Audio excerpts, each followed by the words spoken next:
Go to the computer, turn on the captions for everyone, and the transcript. Okay.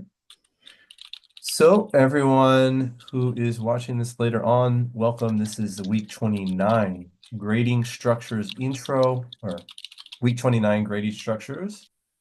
And we are almost to the end of this course. As you can see, the house is nearly built. Well, the framework of the house. Install deck boards and secure posts for a sturdy finish. As I said, we're almost finished here. Think of this step, this last couple steps here, of installing deck boards and securing the post for a sturdy finish, just as a well-constructed deck offers both stability and an inviting space. Providing timely, personalized, and actionable feedback creates a strong support system for your students.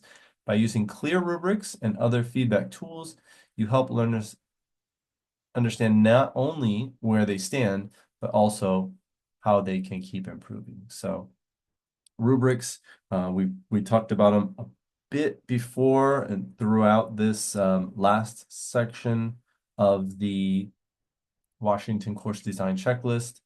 I think it's a good place to kind of finish this course as well.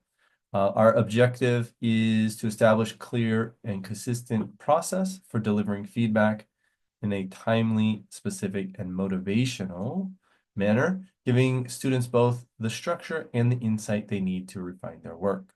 So students present work, you tell them how they did as clearly and I like that motivationally as possible. For alignment, this badge is wrong, just ignore that. But the name here, week 29, grading structure and feedback. This is a responsibility and prepare and gathering instructional materials. So this would be something you would need to think about before you go into the classroom, how you're going to give feedback to your students. Okay, let's move on to the main portion of this, grading structures and personalized feedback. I usually just pause it here and let people read, but I've gotten feedback from me, to read it for the people who are not able to be looking at the screen. I know for me, I like when people read it because then I can kind of do things that I can be working on my whatever the thing is while I'm actually while I'm listening to it. And so I'll go ahead and read this introduction. The purpose of this standard is to encourage you to reflect on the mechanisms or tools and formats you use to provide feedback for your students. Rubrics come in many forms and are a commonly used tool for sharing assessment scores with feedback. In addition to using rubrics and other tools, you might also leave feedback for students using a variety or combination of other methods, including written comments, audio comments, video or screen share comments, or by using annotation tools. So that's just basically where the indicators for this one are going to be broken down into those ones, rubrics and maybe comments. I think is if we're doing it in Canvas, you can set up a rubric, you can set up, you know, an assignment that has a grade, and then you can provide different kinds of feedback. So I think written is maybe the most common, but I think audio, I've gotten audio feedback before, and that's, like I said, I like audio. I'm an audio learner. I like to listen to audio books, and so the audio comments are good. And then annotation. So it's like if you have a paper, you're gonna you know, go line by line. You should change this, all that kind of stuff. So maybe as you go through any sort of schooling, like if you're doing an English class, they might have, you have your paper and then you've got like little notes. So think of annotation as notation. Consider asking your students which feedback format they prefer, or varying the format depending on the type of assessment and feedback required. You might also consider using multiple methods for providing feedback, for example, a rubric in combination with an audio recording or short video, or a peer feedback opportunity before the final submission. This one, as much as you can and as much as it's allowed, peer feedback is great because number one, it's less work for the instructor. And then also it gives the students a chance to see what their peers are doing and can give them inspiration, and then also can offer some guidance if the student was stuck in something. Then seeing another student's work might give them the necessary information that they need. So effective learning feedback should be timely, personalized, motivational, specific, and actionable. I feel like there's an acronym in there somewhere. TAMPS.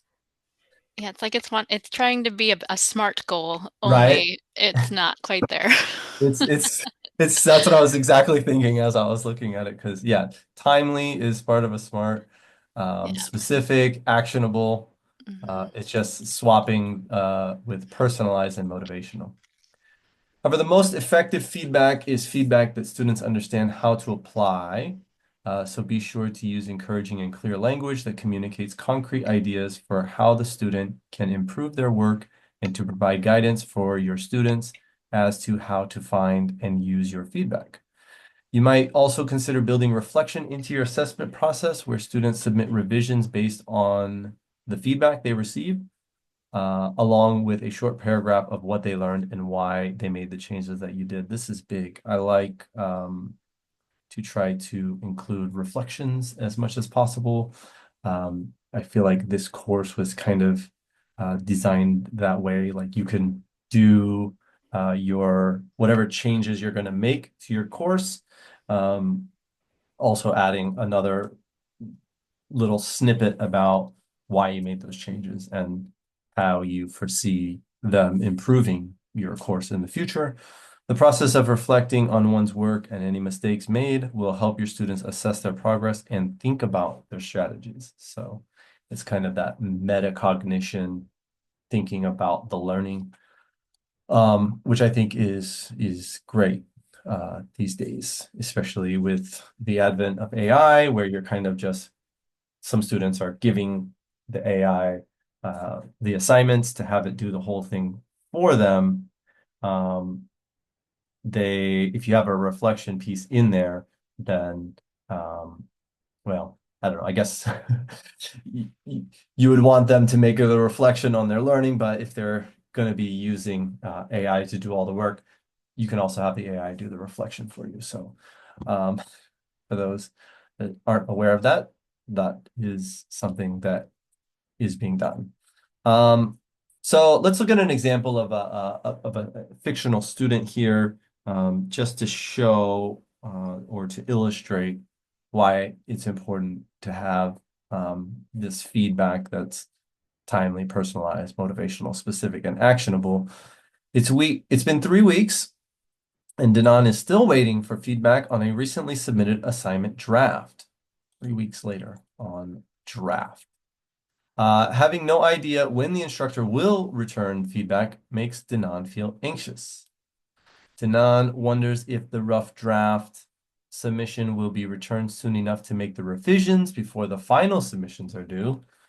Not that it matters much on the last few assignments. Danan waited for several weeks, once receiving just good job, and the next time receiving a few vague notes about multiple errors, but no real information about how to improve. Without a rubric score or specific suggestions, Danan is finding it difficult to find or to know how to improve.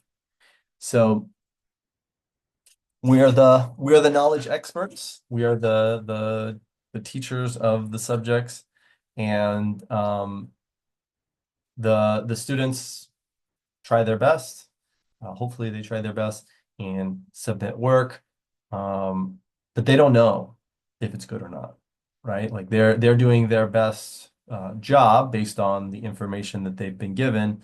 Uh, the feedback is crucial for uh, improving and letting them know, well, first letting them know where they are and then how to improve. So, um, I will admit, in a moment of transparency, I haven't really given a lot of constructive feedback for people who have submitted assignments in this framework course.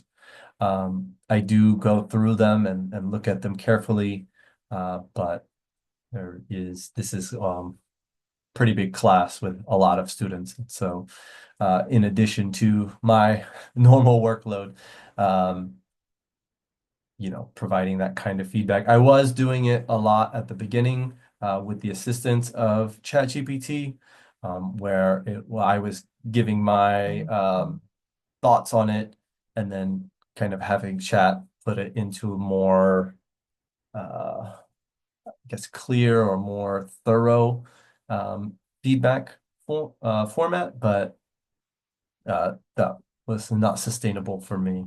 But I do want to say, like everything that I've been looking at, if there is a problem, then I will let you all know. But for the most part, everything that I've seen from you all that are submitting work, it's been pretty good stuff. And if there was a problem, I'd let you know. If you feel like maybe you missed the mark and I didn't catch it, I always welcome you to reach out to me to see, um, if I can give you more specific feedback. So, the assignment for this week here is just a couple questions, and so I want to use this time to talk about these things. And usually we have a couple more people here than we do today, but people get busy and have meetings and things come up. So we have a smaller group, but I'm happy with the people that came here, so we can talk about this. I'll also give my thoughts as an instructor on how I feel about these things. But let's start it out with the first question. How will you provide timely, personalized, motivational, specific, and actionable feedbacks to students on their learning? How will you do it? I'm not sure if this means like specifically, like I will give feedback in Canvas or I will give feedback in person, or if it means kind of something bigger where it's like maybe we can restructure the question a little bit to how do you do it instead of a future thing, like how are you giving feedback now? And actually, I think that seems because we're all teaching now. I think that's a more apt question. So I give it to you all. Tracy or Scott, you guys are the ones that are in here now. How do you or do you actually we can reword it to do you give timely, personalized, motivational, specific, and actionable feedback? I'll jump in on that. Um, so I am very um I definitely provide timely feedback. That's super important.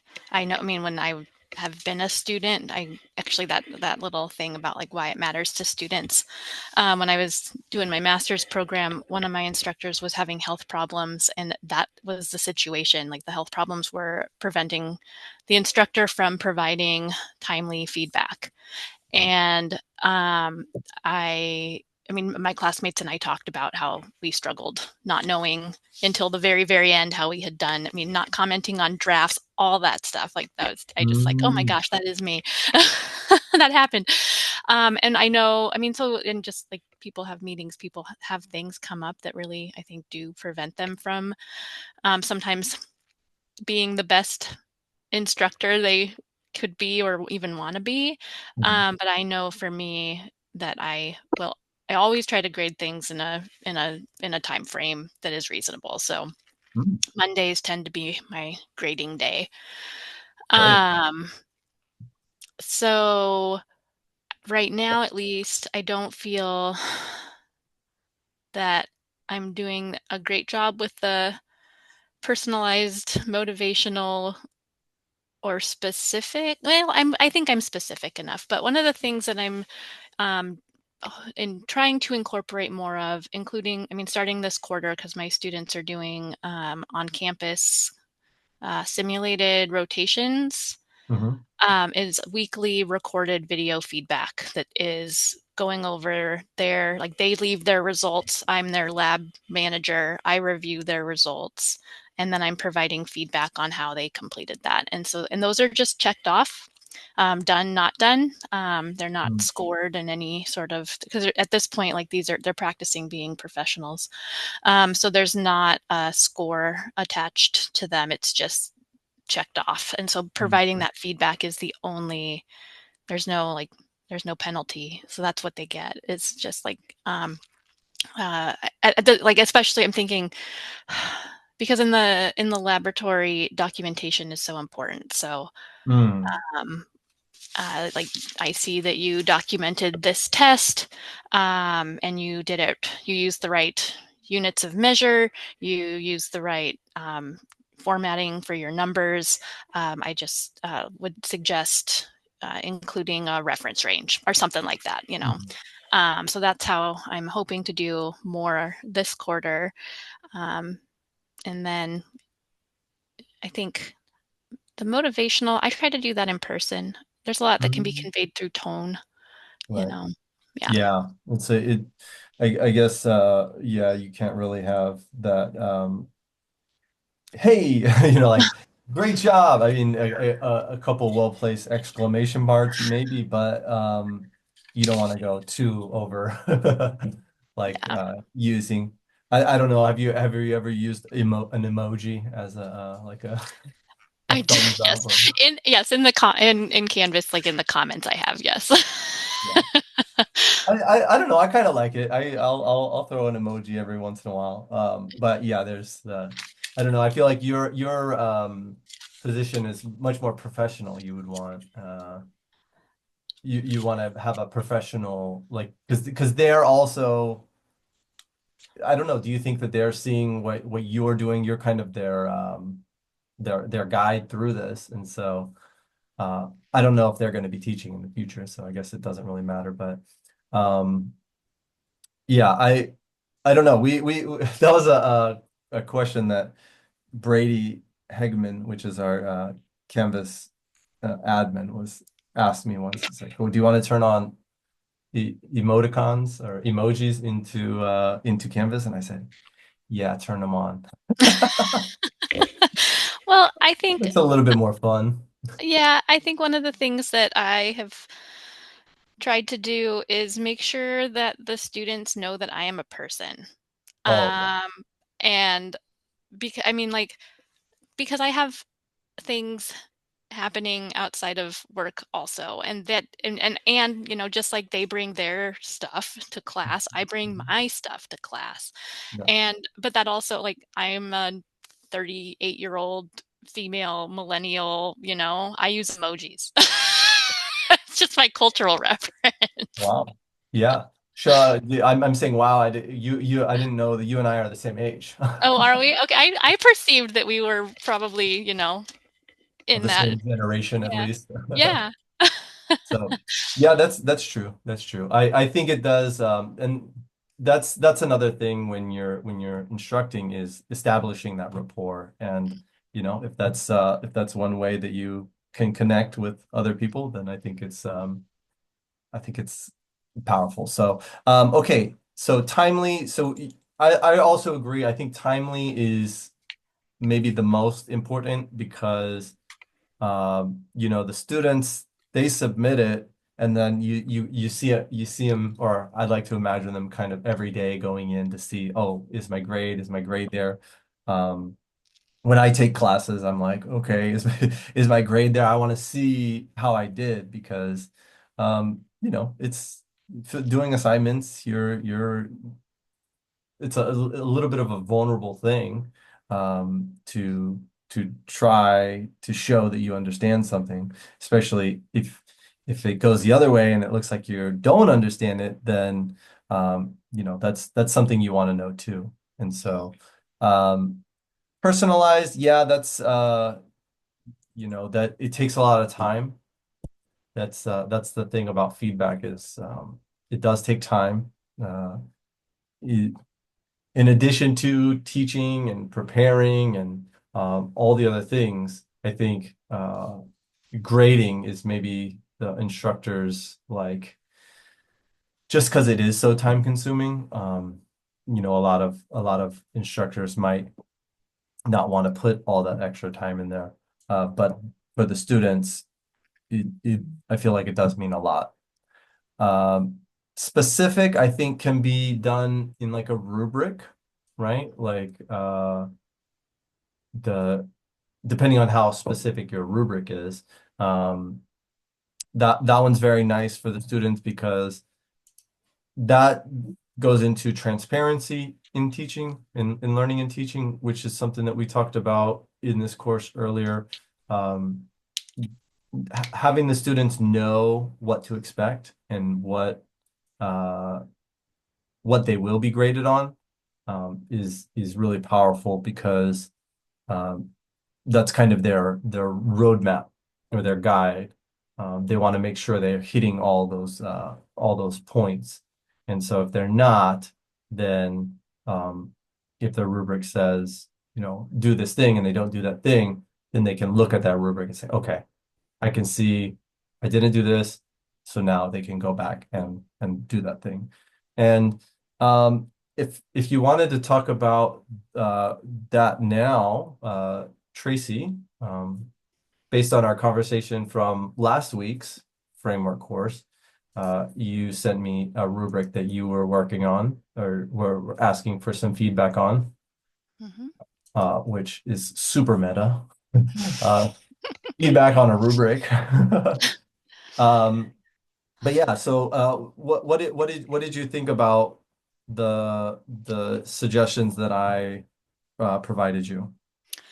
They were helpful. So um, I wanted, and this is what we talked about last week, that I was trying to come up with a rubric that was more performance based versus how I was grading. This is for lab versus how I was grading labs, which was more comprehension of knowledge, I guess, or Mhm. theory. And so wanting to create a performance based rubric to better or to more definitively separate out you can do the task versus why you're doing the task. Mm, And actually, can I can share my screen because I did sure. update. I did use your suggestions or incorporated them. Um, can you see that? Yeah. Okay, so then, and I did submit this to last week's assignment. And while we're talking, I'll talk about one of because I asked something in there. But anyways, so what I'm really trying to get at with the lab rubric um, is that they can perform the skill with the expected level of proficiency and documenting everything properly as they would in the lab, and then following all safety things. So I didn't one of the things that I didn't incorporate from what you suggested, Ronald, was there was some things where I felt like what the I mean, and you said that you had used ChatGPT to help as well, where I didn't like what was suggested for developing or proficient really was not acceptable. Like I want Mm, proficient to be you're doing this the way you should be doing it. mm, And with knowing that these are students that are learning, that they're doing it as they are expected to at this point in the program, whatever that point is. yeah. So I do have like explicitly stated lab objectives for each lab. Mhm. And so that was kind of that, I mean, like that they're performing those as expected. Um, that's part of the criteria. Um, so I think I want to go back and play with the amount of points because having, 5 points for that mastery of objectives when there could be sometimes 4 or 5 of them for a given lab, it seems kind of low. So I might want to up that a little bit. And then maybe, um, I don't know, just change the point values a little bit for, because I know that when you build a rubric into Canvas, you can change the points for a specific item, which is Yeah, nice. right. Um, so anyway, what I would do, all of the things that are under the proficient category, these are the things that the student should be doing. And then developing is like approaching proficiency. Unsatisfactory is you did it, but it's not up to expectations. And then anything with a star, those are things where you could potentially get a 0 versus a Oh. 1. So unsatisfactory, like you did, like you were 10 minutes late and you didn't notify instructor. So that's unsatisfactory for this lab. But the star is if that is a habit, we're having a conversation. Mm. Um, versus and then professionalism. So you're respectful, but you maybe struggle with effectively communicating or receiving feedback. Maybe I should add receiving. Um, but if you are disrespectful, you get a 0 for the lab. Like, I mean, this is because lab is this is you're practicing being a professional. So, Yeah, yeah, yeah. and this would be like disrespectful, like you know, swearing fits at Mm. somebody, throwing, like acting in a way that could cause harm. Oh, okay. So there's, I mean, and there's, because obviously if it was just like someone's having a bad day and is kind of rude, that's a conversation versus, you know, Something using, that's affecting the other students in the oh class. yeah, like racial slurs, no, Yeah, that's you're what done for the day. I'm in the college-wide learning outcomes, and a lot of the like we have a work group where we're trying to put together performance indicators and rubrics for implementing those, and like it's a lot of that kind of communicating with respect to other Hmm. people and their background. And Yeah, um, I know some people are kind of like, why do we need to do this? We're just in school and we're here to get whatever certification that we need or whatever hmm, degree. But then I feel like these skills are important because once you do, you're saying right now you're preparing them to go into the lab where they're going to have to use those that respectful communication. And hmm, if they don't, then they it's different getting, tossed out of a class versus losing your job over yeah, something like yeah, that. So, yeah.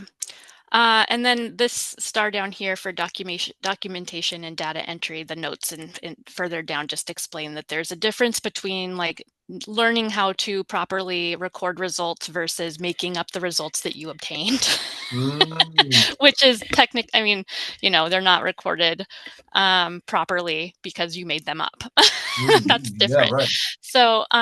So that's kind of what I mean. So as far as like, yes, it's unsatisfactory, but it's also something that can be fixed versus this is something that cannot be fixed, or is cheating, or is Yeah, something else. my mind went straight to like somebody going and like trying to do something on ChatGPT, and Yeah, the results come back, they look great, but then they are not correct. Like right, they're just completely, falsified information that seems like uh grounds to have 0 for that. right. Yeah. Yeah.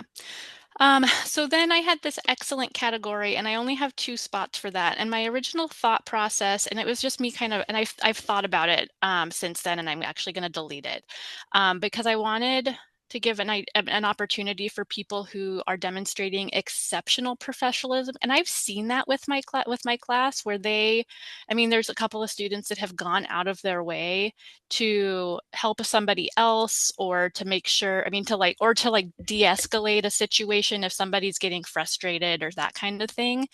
And I kind of wanted to reward that with a little bit of extra credit.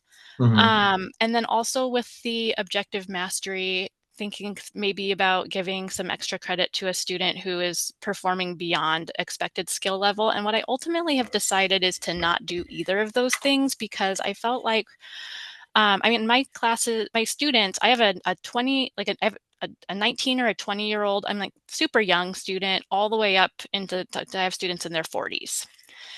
And what I see is, I mean, the students that are in their 40s, they're oftentimes changing careers. They have work experience, they have lab experience in a lot of cases. And I feel like maybe having an extra credit category would actually just benefit people who already have experience.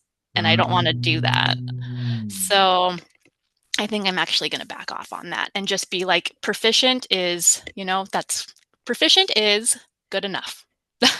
Well, yeah, I like the idea of taking it out, but I do like taking it out of the rubric and taking Yes. it out of the grading, and then maybe that can be that for lack of a better, unofficial, like you would just go to that person and say, "Hey, I noticed that you like went above and beyond." I feel like more than the grade, like Hmm. that goes into that personalized feedback that, hey, I saw you did this thing, you know, you didn't need to do that, but I noticed that you did that. And so I just want to say, obviously don't say, I'm not going to give you extra credit, for that. But just like, I think that personalized interaction, that is the extra credit, right? Like Yeah. that's going to be worth more to them in the future than an extra point on the assignment. So. Yeah. I think, yeah. And then I can even put one of the other things I like about Canvas and the rubrics is being able to add the personalized comments right there. So I can put that, so they have it in writing. And then I have used the kudos in Navigate before, Oh yeah. for stuff like that as well. For those that don't know, it's in Navigate. Navigate's a great service that we have to notify students if your class is canceled or if, something changes, you can like send out messages and emails. But that's something that I've heard talked about, but I haven't really heard many people using it. But sending out is it specifically it says kudos, or are you just sending out text or emails? No, it says kudos, and Okay, then so it goes also to, I think it goes to their counselor as well. yes, that's Yeah. right. And then so Um, that's another reason that you would use the navigate is for students who are like maybe having trouble in class. You can use it to kind of flag them for the counselors to go talk to. yeah. And this would be just like flagging them in a good way. Yeah. Although they both, when I've done it, I think I might let the students know that that is an option because they thought they had to come and talk to me because it kind of looked the same as it did when you when you got an alert.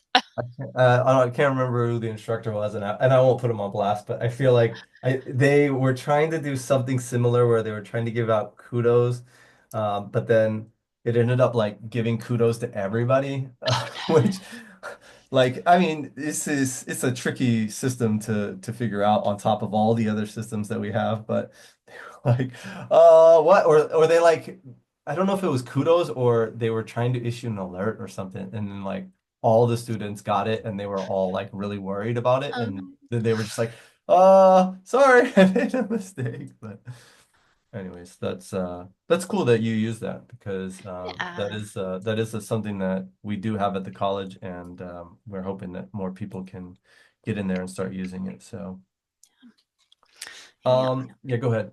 So yeah, so that's where I'm at with the rubric. I guess also for the as far as the lab objectives mastery,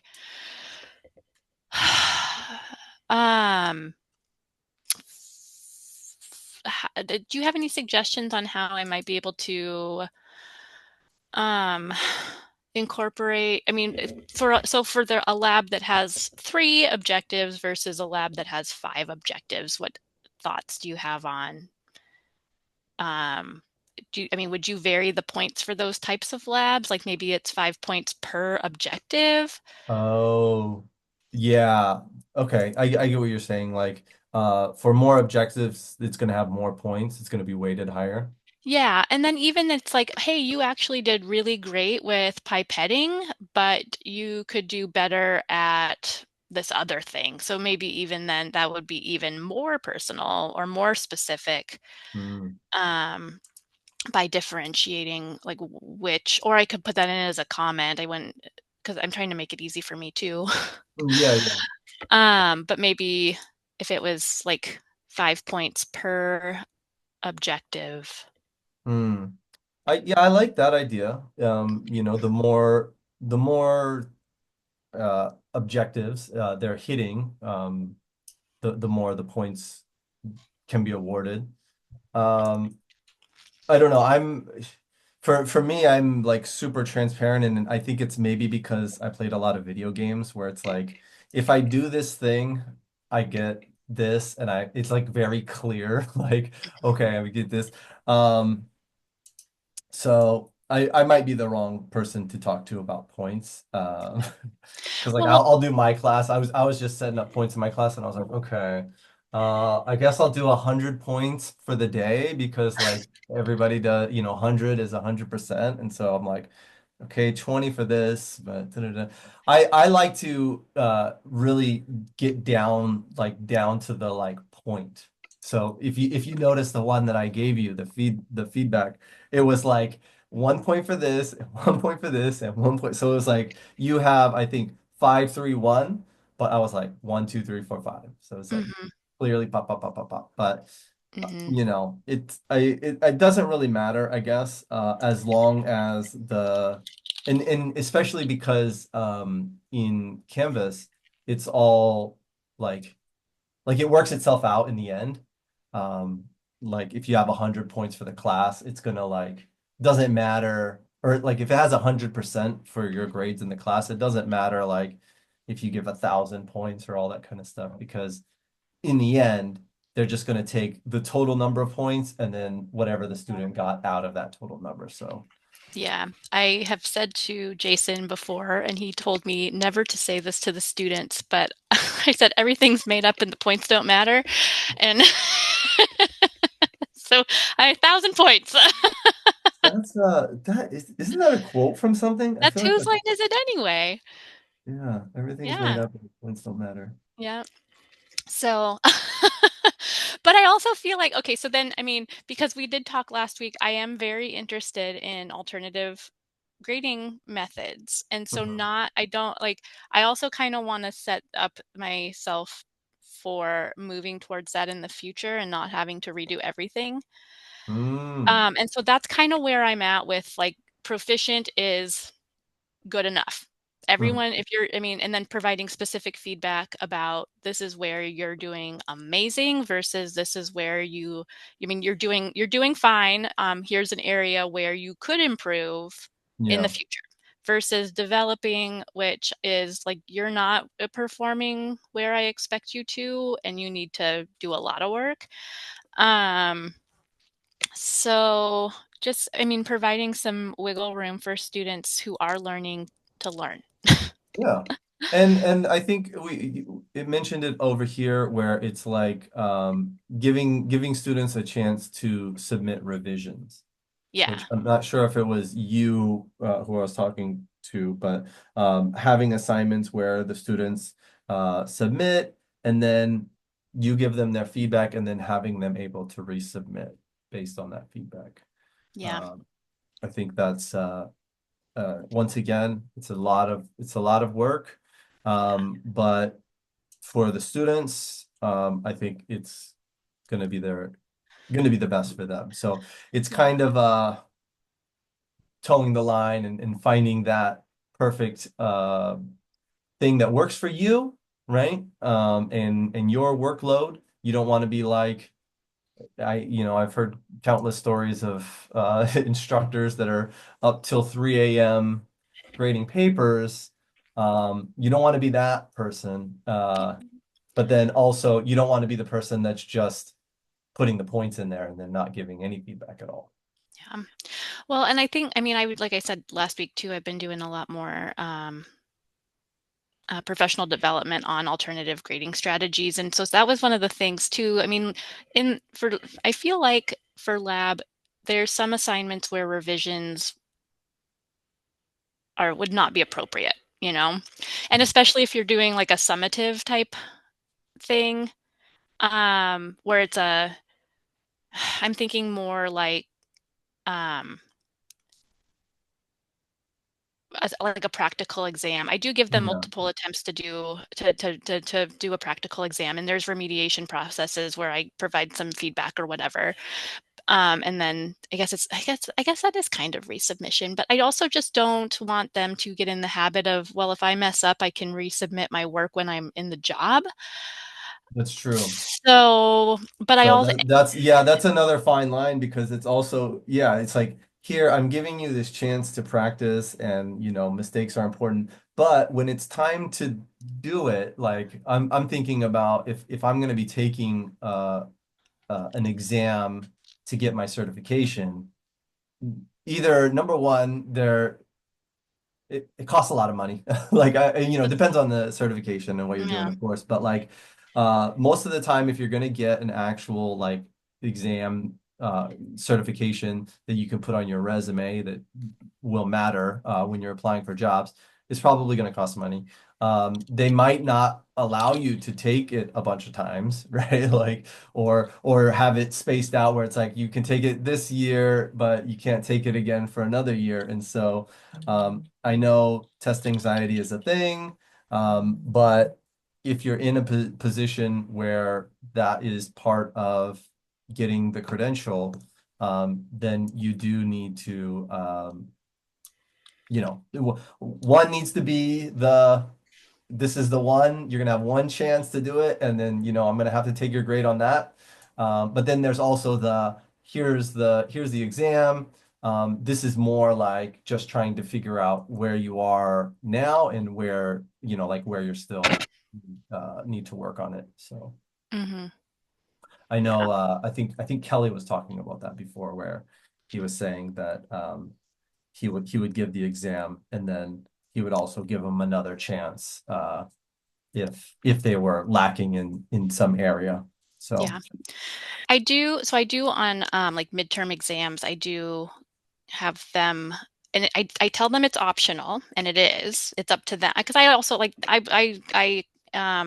expect a lot from my students as far as personal responsibility. Like they're adults. Um so I'm not, I mean, like if they're, and just that sometimes I don't want to pile more work on them when, like, I don't know. I put a lot of responsibility on them is what I'm trying to say. yeah, So for midterm exams, I do make it an optional thing where they can resubmit saying, this is I missed this question. Here's what I chose. Here's what the actual correct answer is, and an explanation of like kind of what went wrong, I guess, or where they were wrong in their thought processes or whatever. So a little bit, I mean, kind of some of that reflection, some of the metacognition, sometimes it's feedback. Some of the times they'll say, I really just got confused about what this question was asking. And I'm like, oh, okay, well, now I know that maybe I should reword it. That's a me thing, mhm, you know? mhm. And then, and I do grade that, but the points that they get back on their test do not go back onto their test grade. It goes as an assignment. Um, as like just an extra assignment category. And then hopefully that helped them study for their final exam, which then is also in the exam category. So that's how I did that. Interesting. And are you finding that that's useful? Um, Good. I mean, it's really interesting because some students take it as a way to actually reflect on what went wrong, Hmm. and other people are like, crap, I'm afraid I'm going to fail this class and I need those 3 extra points back. Yeah. And so that's so then it becomes about the points again. And so I don't know. I'm Points still on that. thinking through that. Um, Speaking of what you were just talking about, I'm putting this here for you. Anybody else watching it? Um, I was speaking with another instructor. I don't know if that person's going to be watching this later on, but he also came to me with a kind of a different way to do grades, and he's trying something out this quarter where um, how is he doing it? He's like the whatever work you submit. So this one's you're watching something and then you're writing about what you're watching. It's kind of like a review, but incorporating different aspects of whatever was talked about in the class. And uh, he's saying, I'll give you I'll give you points based on how many words you've written. So if you've written 25, no, if you've written 100 words, then it's worth 5 points. 200 words is worth 10 points. And then he's got the at some point, I think it's like 1,000 points, then you've gotten an A. And so it's like zero 900 to 1,000, or eight is an A, and 800 to 900 is a B. And it's really up to the student, however long they want to make each of their papers. That's how long, or that's how many points they're going to get.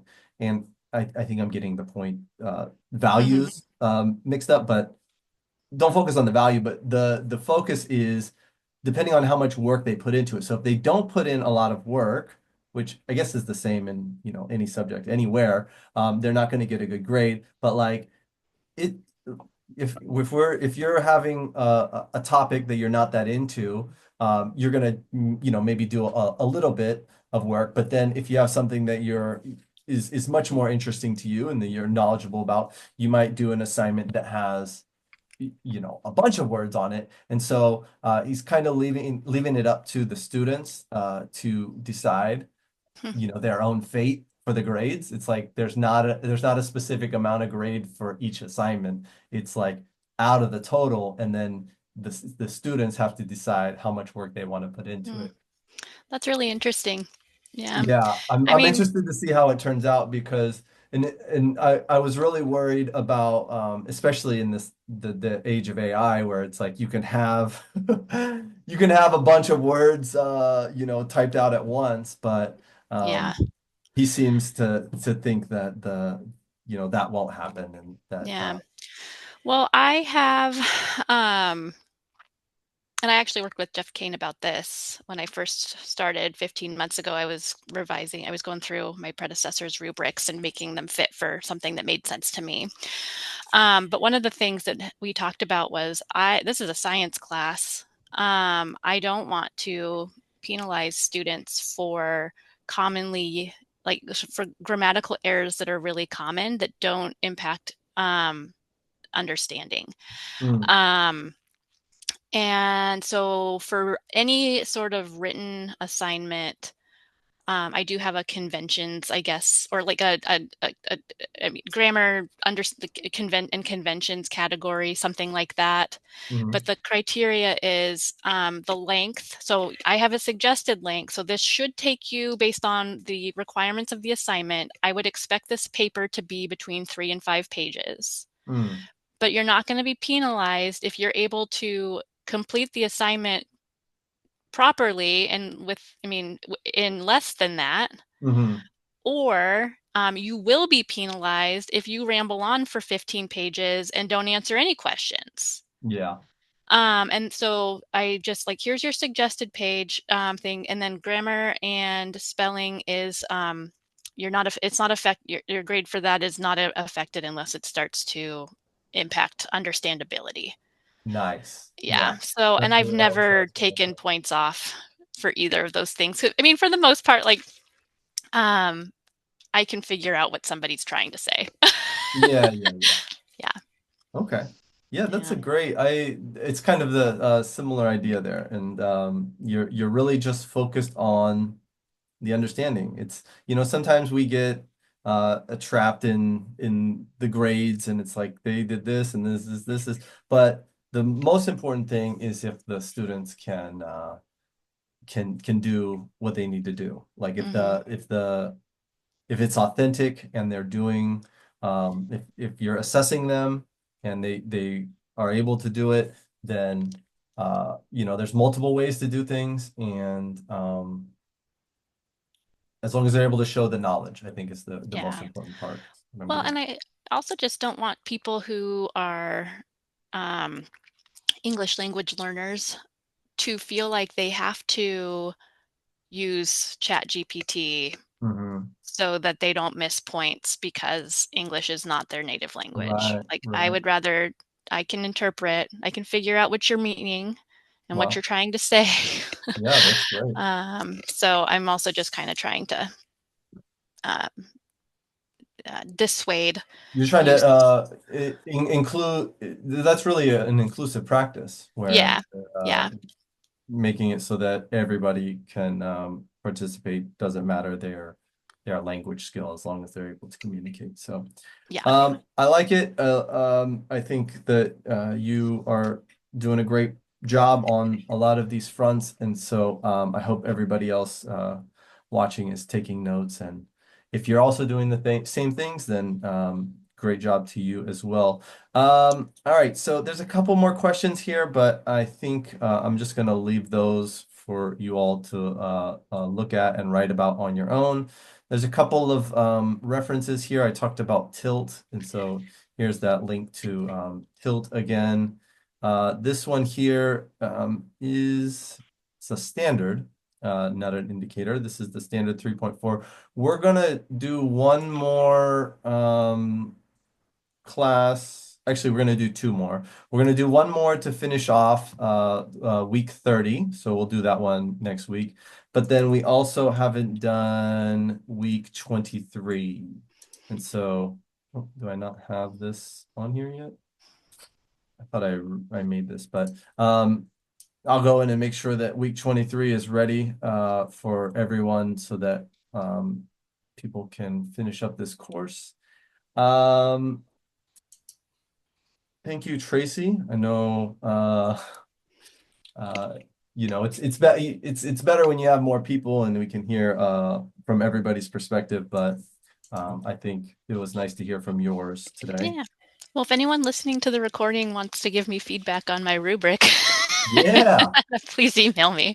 nice. Good way to work in the Yeah, subject. So yeah. okay, I think we're gonna end it there. All right. I think Sounds that's good. good enough for today. Thank you all for watching, and we'll see you next time. All right. Bye.